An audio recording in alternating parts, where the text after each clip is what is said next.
From the Pistons walking out on the Bulls to trash-talking Larry Bird going up against Magic Johnson, here are the biggest NBA rivalries of all time, and few have been bigger than the first one that comes to mind: the Cleveland Cavaliers and the Golden State Warriors. I know what some Dub Nation fans would be saying right now, that this isn't a rivalry because they dominated the Cavaliers, which is in part true, but this rivalry was actually the defining part of the 2010s. The LeBron-led Cavaliers were always going to be second best to perhaps the greatest team ever assembled, but the fact that LeBron led the Lakers to so many amazing regular season wins makes this rivalry interesting. Of course though, those wins are often overshadowed by the fact that these two sides met 4 times in the finals. 4 straight finals, and Golden State came out on top on 3 of those 4 occasions. But that one win from the Cavaliers in 2016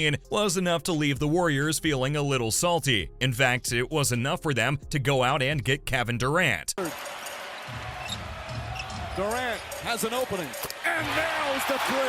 Who they added to a team that had lost only 9 games throughout the regular season. If that's not unfair though, but then again, everything's fair in love and war, right? So the Warriors get away with this one. And it did get heated on many occasions, just like the time LeBron stepped over Draymond. Green starting to walk away.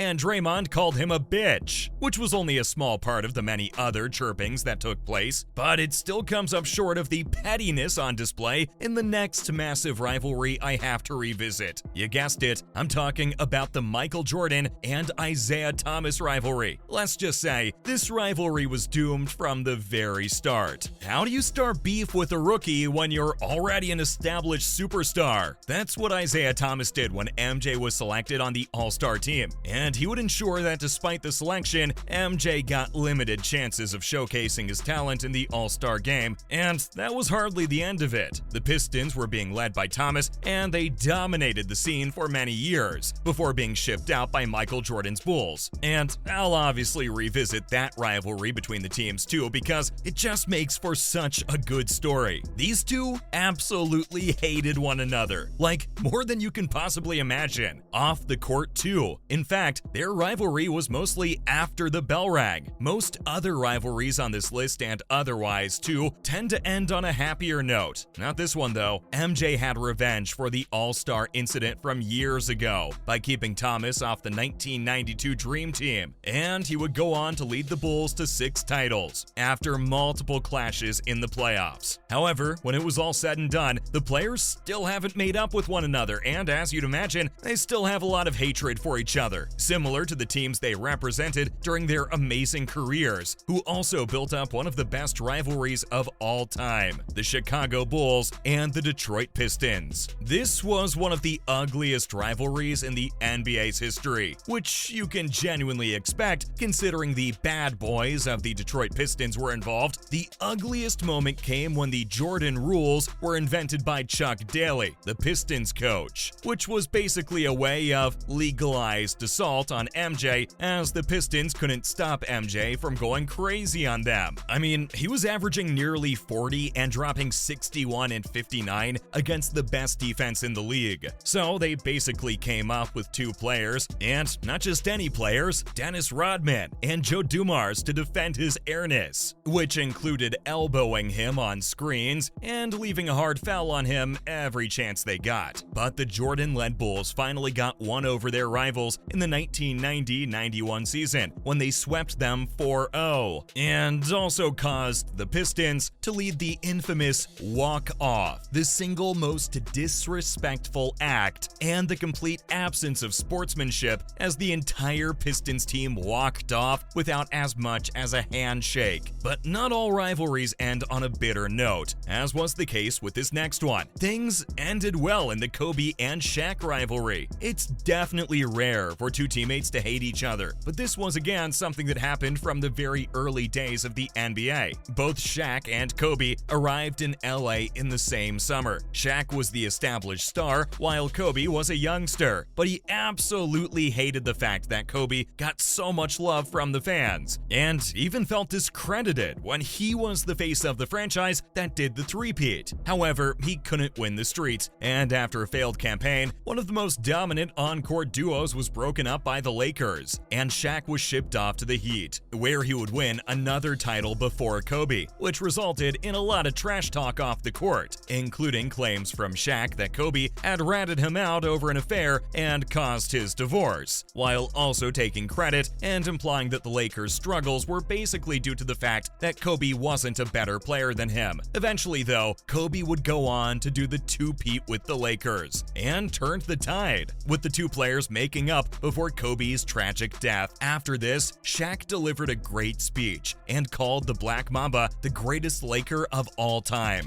But mutual respect between two rivals isn't a rare thing, as the next entry on my list signifies the Larry Bird and Magic Johnson rivalry, which is also, for me, the greatest individual rivalry of the NBA. People often bring up the Wilt Chamberlain and Bill Russell rivalry, but I believe it's closer to the way the Cavs and the Warriors were a mismatch. This one, though, between Bird and Magic was simply sensational. They led two evenly matched teams, the Celtics and the Lakers, and they were almost just as good as each other. Although Magic clearly became the better player over time, but all in all, they gave us some fabulous moments, playing against each other during 3 NBA Finals. And after all was said and done, despite Bird's penchant for trash talking, the two actually made up and became great friends. And that translates well to the rivalry between the two franchises they were leading, the Celtics and the Lakers, who have been the biggest rivals since the NBA began. A rivalry built on respect, but that isn't to say that it wasn't full of some ugly moments either. Kevin McHale's hard foul in the 1984 Finals Game 4 remains one of the most infamous incidents. However, overall, the rivalry has been respectful, with the Celtics respecting Kobe and welcoming him, and the Lakers many times openly respecting the Celtics during their insane legacy in the 70s and 80s. Overall, though, both teams have the same number of titles. The Lakers finally pulled level thanks to LeBron James' inspired finals victory in 2020. Earlier in their history, though, Bill Russell was responsible for the Celtics pulling away from every other franchise, while Magic Johnson was responsible for getting the Lakers back into contention as the Showtime Lakers emerged. And then, plenty of legends for both sides later, the two franchises continue to battle it out for NBA dominance. But there's absolutely no doubt that the Boston Celtics are the greatest franchise of all time in the East, while the Los Angeles Lakers have that honor in the West. That's all I have for you today. See you next time.